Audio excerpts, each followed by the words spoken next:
안녕하세요. 어린 딸 하나 키우고 있는 30대 여성이에요. 아픈 시어머니를 두고 정말 제가 못돼 처먹은 건가 싶어서 얘기 좀 해보러 왔어요. 두서가 없더라도 들어주시면 감사하겠습니다. 남편하고는 대학생 때부터 10년 가까이 사귀다 결혼했어요. 남편은 저보다 2살이 많았고 전역하자마자 복학했는데 그때 저한테 첫눈에 반했다고 했습니다. 이후로 남편이 한 1년을 죽자사자절을 쫓아다녔고 저도 얼마나 내가 좋으면 저럴까 하는 생각에 결국 마음이 문을 열게 되었네요. 둘 다 졸업까지 한 학기를 남기고 취업을 할지 어쩔지 고민하다가 회계사 공부를 시작했는데 어려운 건 알고 있었지만 생각보다 훨씬 어렵더라고요. 그리고 이건 뭐 여담이지만 어차피 따지고 보면 둘 다 떨어졌으니 누가 더 잘났다 이런 것도 아니지만서도 남편은 1차도 한 번을 패스하지 못했고 그나마 저는 2차까진 2번이나 갔는데 결국 또 거기서 미끄러졌어요.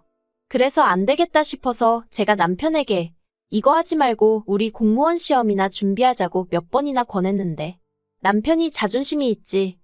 어떻게 회계사 공부하다가 9급 공무원 공부를 하냐며 할 거면 저나 혼자 하라는 거예요. 좀 어이가 없었지만 제가 뭐 남편 인생 대신 살아줄 것도 아니고 자기가 그렇다는데 거기다 대고 무슨 말을 할 수 있었겠어요. 그래서 알아서 하라 하고 저는 저대로 공무원 시험을 준비했습니다. 그리고 남편에겐 말하지 않았었는데 9급하고 7급을 동시에 준비했어요. 주변에서 몇몇은 미친 짓이라 했고 몇몇은 한 번 해봐라 했는데 그땐 그래도 지금보단 어렵기에 패기로 도전해봤던 거죠. 아무튼 그리고 1년 만에 7급 공무원 시험에 합격했네요. 하지만 남편은 그런 저를 보고는 그래도 공무원은 회계사한테는 비빌게 못되네 어쩌네 하면서 포기를 못하더라고요. 그렇게 날린 세월이 5년입니다. 그리고 그 5년 동안 헌신적이었다고는 할 수 없지만 저 나름대로 남편을 많이 챙겼거든요. 남편은 수험생이었던 반면 저는 사회인이었으니 언젠가부터 당연하다는 듯이 데이트 비용도 제가 더 많이 부담하게 되었지만 그걸로 딱히 남편 속 긁은 적 없고요. 남편이 표현하기를 제가 자기를 배신하진 않을지 걱정된다고 하여 사람들 만나는 횟수도 많이 줄였어요. 지금 생각해보면 진짜 한심해요. 저도 저지만 남편이야말로 그런 쓸데없는 걱정하느라 시험에 떨어졌다고 해도 과언이 아니다 싶거든요. 아무튼 그러다가 저희 사귄 지 7년 좀 넘어가던 때 남편이 그냥 취직하겠다고 하더라고요. 그래서 저도 그렇고 남편 부모님도 쌍수 들고 환영하신 걸로 알아요.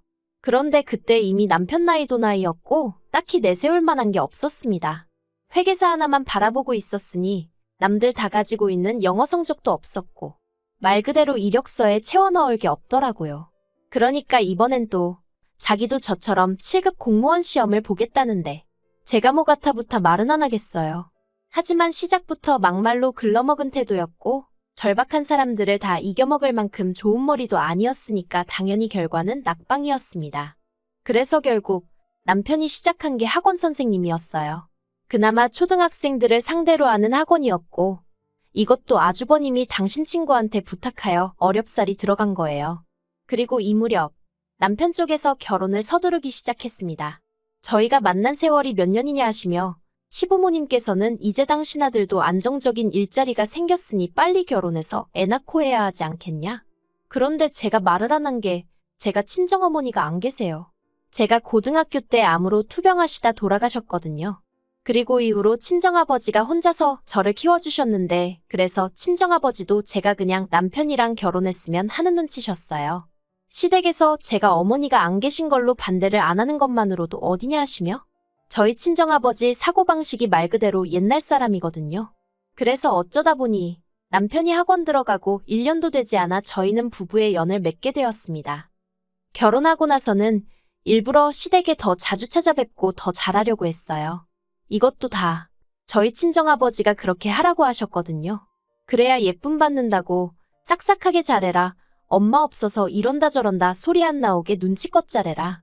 친정아버지는 나름대로 제가 시댁에 밉보일까봐 걱정이 많으셨으니 그런 잔소리를 하셨던 거예요. 그리고 저도 그런 친정아버지의 마음을 이해했기에 아버지 말씀대로 시부모님께 잘하려고 정말 노력했습니다. 원래는 제가 친정아버지는 물론이고 친한 친구들하고도 정말 급한 일이 아니면 문자로 간간히 소식이나 전하는 성격이었는데 남편 말로는 시부모님이 살가운 며느리를 원하셨다 해서 매일같이 아침 저녁으로 연락드렸고요. 신혼 후 처음 맞은 연말에도 시부모님을 저희 집으로 초대해 식사했고 새해에 시댁에 와서 떡국 좀 끓이라시길래 해본 적 없는 요리였지만 인터넷 뒤져가며 요리책 찾아가며 정성 다해 한상 차려드렸고요. 구차해 보일까봐 하나하나 나열할 순 없지만 저 정말 최선을 다했습니다. 그런데 아주버님이 재혼을 하셨거든요. 원래 형님하고는 제가 남편과 결혼하기 전에 이미 이혼한 상황이었기에 원래 형님이 어떤 분이셨는지 어쩌다 이혼을 하게 되신 건지 그런 건 모르지만 아무튼 재혼을 하셨어요. 아주버님한테 3살 난 아들도 있었는데 상대는 초혼이란 말을 듣곤 정말 사랑하나 보다고 대단하다 생각했죠. 그리고 더 놀라운 사실은 아주버님과 재혼한 상대가 모 중견기업의 딸이라는 거예요. 그런데 뭐 그쪽 집안이 가정사가 복잡해서 언론에선 딸이 없다고 한다며? 어쨌든 나중에 기업을 물려받을지도 모르네 어쩌네. 솔직히 저는 들으면서도 그렇구나 하고 말았는데 저 빼고 다른 시댁 식구들이 어찌나 새형님을 대단하다 치켜세우던지. 심지어 저희 남편까지도 말이죠. 아무튼 그래도 뭐 그러려니 했습니다. 형님이 대단한 집 출신인 거는 말 그대로 형님 팔자고 저는 제 팔자가 따로 있는 거고 그렇게 생각했지. 그걸 비교하면서 제 스스로 주눅이 든다던가 그런 건 없었죠. 그런데 어머님은 형님과 저를 어찌나 대놓고 차별을 하시던지. 저랑 남편이랑 결혼하던 당시 시댁에서 5천만 원을 지원해 주셨고 저는 제가 모아둔 돈이 있었기에 따로 친정아버지께 손을 벌리진 않았어요. 솔직히 말해서 남편이야 벌어놓은 게 전혀 없었으니 시댁에서 도와주시는 게 당연하게 느껴졌던 것도 사실이에요. 결혼 자체도 시댁에서 서두르길 바랬으니 시댁에서 돈을 해주셨다고 해서 그게 눈물나게 감사하고 그런 건 없었죠. 하지만 아주버님이 재혼하던 당시 형님 쪽에서 집을 해왔거든요. 그러니까 그때부터 어머님이 저하고 형님을 비교하고 차별하기 시작하셨죠. 누구는 빈손으로 덜렁덜렁 시집을 왔다며 이래서 가정교육이 중요한 거네 어쩐 거네. 근본이 어떻고 저떻고 하시는데 제가 무슨 얼마나 대단한 집안에 시집을 온 것도 아닌데 이런 소리까지 들어야 하나 싶대요. 그래서 한 번은 저도 약도 오르고 그래서 일부러 어머님 들으시라고 그랬어요. 여자 직업으로 7급 공무원이면 어디서 빠지는 것도 아닌데 주변에서들 저더러 왜 그렇게 빨리 시집 갔냐 아깝다 그런다고요. 그랬더니 어머님이 뭘 하셨던 줄 아세요? 그거야 하자 없는 사람들 이야기고 그러시는 겁니다. 그러니까 그동안 저희 어머님은 친정어머니가 안 계신 게 제 하자라고 생각하셨던 모양이래요. 그리고 그때 진짜 정이 떨어진다는 게 이런 거구나 싶었습니다. 그래도 제 딴에는 아무리 못난 남편이어도 남편 낳아주시고 키워주신 분이니까 잘해드리려고 했는데 그냥 더는 아무것도 하기 싫어졌어요. 그래서 이후로는 제가 먼저 거리를 두기 시작했는데 더 속상했던 건 뭔 줄 아세요? 제가 거리를 두던 말던 어머님은 관심도 없으셨다는 거예요. 차라리 남편을 통해서라도 괘씸하다 서운하다 하셨으면 모르겠는데 말 그대로 저한테 쥐똥만큼도 관심이 없으시더라니까요. 그러다 결혼한 지 3년째 되던 해 제가 딸아이를 낳았는데 그때도 병원에 오셔서는 제 얼굴을 쳐다보지도 않으셨어요. 오히려 세상에 나온 지 얼마 되지도 않는 그 조그마한 아이한테 머리가 크다느니 콧대가 주저앉았다느니 서운한 말씀만 잔뜩 해대셨죠. 그리고 이후로도 저희 딸을 예뻐하신 적이 없어요. 안아주신 적도 거의 없어서 지금도 저희 딸은 어머님을 보고도 멀뚱멀뚱 낯을 가려요. 친정어머니가 안 계시다 보니 외할머니 정을 느낄 수가 없잖아요. 그래서 친할머니 정이라도 알게 해주고 싶었는데 어머님이 먼저 선 딱 긋고 벽치고 계시니 야속하지만 어쩔 수가 없었습니다. 솔직히 저를 안 이뻐하시고 새형님에 비해 저를 깔보시는 거 얼마든지 그러려니 할 수 있었어요. 그런데 저희 딸한테까지 그러시는 게 하루하루가 지날수록 더욱더 원망스럽고 야속하고 그래서 어머님이 어떻게 생각하시건 간에 저는 제 안에서 마음을 접었어요. 어머님에게 일말의 기대도 남기지 않았고 어떤 미련도 갖지 않기로 했죠. 남편에게도 대놓고 말했습니다. 당신도 보다시피 어머님한테는 형님이나 며느리진 않은 남보다도 못하다. 당신 손녀도 나 몰라라 하시지 않냐? 그러니 더는 나한테 며느리 돌이니 뭐니 기대하지 마라. 그런데 웃긴 건 남편이 기껏 한다는 소리가 저더러 며느리 돌이를 했으면 얼마나 했다고 그렇게 말을 하렵니다. 형수야 툭하면 어머님 모시고 나가서 좋은 거 먹여드리고 비싼 거 입혀드리고 그러지만 저는 거기에 비하면 뭘 얼마나 했다고 그렇게 삐졌냐고요. 다른 사람이 뭐라고 한 것보다 남편이 그런 식으로 이야기를 하니까 정말 속상하대요. 하지만 속상하다 말한다고 알아줄 것 같지도 않아서 저도 남편더러 맞다고 그랬습니다. 형님만큼 해드릴 능력이 안 돼서 해드린 거 없고 앞으로도 못 해드리니 그런 줄 알라고 했죠. 그런데 저희 애가 돌되던 해 집안이 발칵 뒤집어지는 일이 있었습니다. 형님이 애를 가졌는데 그게 화근이었어요. 알고 보니 아주버님은 이미 정관수술을 받은 상황이었는데 형님한테는 그 이야기를 안 하고 결혼을 했던 거죠. 그런데 형님은 임신을 했고 그러니까 아주버님은 형님의 바람을 의심했고 형님은 수술이 잘못된 걸 수도 있다면서도 어떻게 정관수술까지 해놓고 초혼인 나를 속였냐며 사기 결혼이네 어쩌네. 그냥 한마디로 엉망진창이 따로 없었습니다. 그리고 형님 입장에선 아주버님이 계속 찝찝하다 어쩌다 하니까 자기는 결백하다며 오히려 아주버님을 사기 결혼으로 고소한다 하고. 그런데 결국 임신한 지 7개월째 되던 때 형님이 유산을 했어요. 그러니까 이제 뭐 누가 잘못한 건지 잘잘못을 가리기가 아주 어려워졌었죠. 그러면서 결국 형님이 먼저 이혼하자고 나온 모양입니다. 아주버님 애를 자기 자식처럼 키울 생각이었지만 그래도 자기 배아파 낳은 자식도 꼭 하나 가지고 싶었고 그 이야기를 결혼 전에 아주버님한테 몇 번이나 했었다면서 그런데도 정관수술 이야기는 입도 뻥끗 안 했다고. 아주 음흉하고 더러운 인간이라면서. 그리고 원래 결혼기간이 짧으면 위자료를 거의 못 받는다고 들었는데 비싼 변호사를 썼는지 결국 아주버님이 위자료도 2천만 원인가 내줬습니다. 그리고 어머님한테 그간 선물한 보석이며 밍크며 명품백들까지 한 개도 안 남겨놓고 싹 다 뺏어갔죠. 저는 형님한테는 달리 미운 마음은 없었기도 하지만 어머님이 그렇게 비교할 때도 부럽다는 생각은 든 적이 없었는데 그땐 부럽더라니까요. 그런데 더 어이가 없었던 건 안 좋은 일은 연달아 온다더니 시댁이 딱 그랬습니다. 아주버님과 형님이 이혼하고 1년 좀 지났을 때였어요. 어머님이 위암 판정을 받으셨습니다. 어머님은 아주버님 일로 당신이 하도 스트레스를 받아 이렇게 된 거라며 죽기 싫다 이렇게는 못 죽는다 소리를 낮이고 밤이고 대중 없이 남편에게 전화해 하소연을 하시더라고요.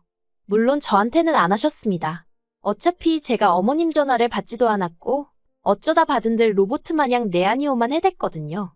그런데 어머님이 암 판정받고 3달쯤 넘어선가? 아버님이 아주버님과 저희 부부한테 얘기 좀 하자며 자리를 만드셨습니다. 그리고는 하시는 말씀이 당신 혼자 어머님 챙기려니까 힘들어 죽겠다면서 누가 됐든 어머님 좀 모시고 가라. 아니면 둘이서 일주일씩이든 한 달씩이든 돌아가며 모시라셨습니다. 그러자 아주버님이 아주 아버님 말씀이 끝나기가 무섭게 난색을 표했어요. 위자료 빼주고 어쩌고 하면서 방 한 칸에 반지하로 이사했는데 거기서 어떻게 어머님을 모시냐며 오히려 어머님 건강에 해롭네 어쩌네. 자기가 모시기 싫다 소리를 나불나불 길게도 하더라고요. 그러면서 아주버님이 저희더러 거긴 방도 2개고 그러니까 당분간 저희 애랑 어머님이랑 한 방 쓰게 하면 되지 않냐입니다. 어이가 없어서 제가 그거를 아주버님 마음대로 정하시냐 했어요. 저희 딸, 어머님한테 아직도 낯가리고 불편해한다고 어머님도 저희 딸 안 예뻐하시는 거 아시지 않냐고. 그런데 어떻게 한 방을 쓰게 하겠냐고 제가 싫어서 안 된다고 했죠. 그러자 아버님은 아무리 그래도 시어머니가 아픈데 그거 좀 불편한 건 감수해야 하지 않겠냐입니다. 아주버님도 저한테 어머님이랑 사이 안 좋은 건 알지만 그래도 이건 아니라고 하길래 아픈 게 벼슬이냐고 그랬어요. 그리고는 앞으로도 이런 이야기 하실 거면 저는 빼고 하시라 했죠. 남편에게도 진작에 얘기했다. 며느리돌이 같은 건 안 하고 오로지 남편의 아내로 아이의 엄마로만 살겠다고. 그리고 말이 나왔으니 말이지만 어머님한테 가서 먼저 여쭤보셔라. 어머님이 나를 며느리로 생각한 적은 있으신가? 그랬더니 다들 더는 아무 말도 못하대요. 자기들도 눈 달리고 귀 달렸으니 제가 무슨 말을 하는 건지 알아들었던 게죠. 그리고 그날 집으로 돌아오는 길에 남편이 저한테 정말 안 되겠냐입니다. 뭐가? 하고 알면서도 되물었어요. 그러니까 남편이 어머님이 불쌍하지도 않냐면서 이참에 한번 기회를 드리면 어떻겠냐대요? 그래서 안 불쌍하다고 그랬어요. 정말로 하나도 불쌍하단 생각이 안 들었거든요. 어머님은 당신이 이렇게 아쉬운 처지가 되는 날이 올 거라곤 꿈에도 모르셨을 테죠. 그러니 저를 그렇게 막대하셨겠지만 저는 오히려 어머님 아프신 걸 보니까 신이 정말 있구나 그런 생각이 들었어요. 왜 뿌린 대로 거둔다고 하죠. 제 마음은 상상 이상으로 싸늘하게 식어 있었던 모양입니다. 아무리 생각해도 왜 제가 어머님을 불쌍하게 여겨야 되는지 모르겠거든요. 남편에게 안 된다고 분명히 말했는데 이제 와서 자꾸 어머님을 내 앞에 들이민다던가 우리 사이에 우겨넣으려고 하지 말라 했습니다. 그랬다간 당신도 내 눈 밖으로 치워버릴 거라고 당신 없이 우리 애 키우는 거 나 하나도 두렵지 않다고 했죠. 그랬더니 남편도 알겠다면서 더는 말을 안 하네요. 똑같은 사람은 되지 말아야지. 원수를 사랑하라지 그런 말도 나름대로 되새겨봤는데 결국 제 속만 썩어 문드러지는 것 같아서 그것도 그냥 때려치렵니다. 어머님이 어떻게 되시든 솔직히 관심 없어요. 돌아가시길 바라는 건 아니지만 낫게 되면 낫게 되는 거고 아니면 아닌 거지. 정말 딱 그 정도네요.